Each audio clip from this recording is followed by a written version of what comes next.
It may seem like some of the commandments that Jesus gave us to follow are difficult, if not impossible, to keep. Good morning. This is Pastor Ernie Lewis of the Blue Point Church in Sisney, Illinois, with your thoughts from God's Word for Friday. When Jesus was speaking to the crowds in Matthew chapter 22, the Pharisees heard that Jesus had silenced those Sadducees, so they sent up one of their lawyers with a question to try to trick Jesus. Knowing he could have no correct answer or hoping to find fault, he asked Jesus, "What is the greatest commandment in all the law?" But Jesus did not have to consider long or stammer in his answer. He simply said in Matthew 22, verse 37, "You shall love the Lord your God with all your heart, with all your soul, and with all your mind. This is the first and great commandment. And the second is like it, you shall love your neighbor as yourself. On these two commandments hang all the law and the prophets." This may sum up the commandments very well, but it will not be simple to follow it. I mean, we know that loving the Lord our God would cover those first four of the 10 commandments, but the command to love the Lord with all our heart speaks of real commitment here. You know, the heart is the center of the will where those decisions are made and nailed down. But to love the Lord our God with all our heart also calls for us to keep from being distracted. You know, sometimes like a small child, we're often caught up by those shiny or noisy things around us, and they take our attention as well as our concentration, and it's divided or it's diverted maybe to other things.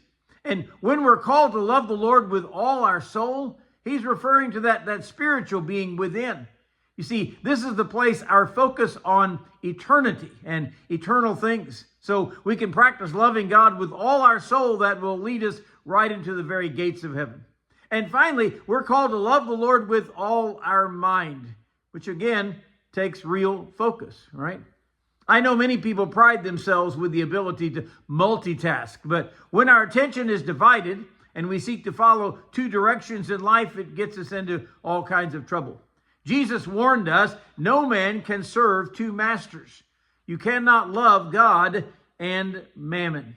This is why he calls us here to love the Lord with all our mind.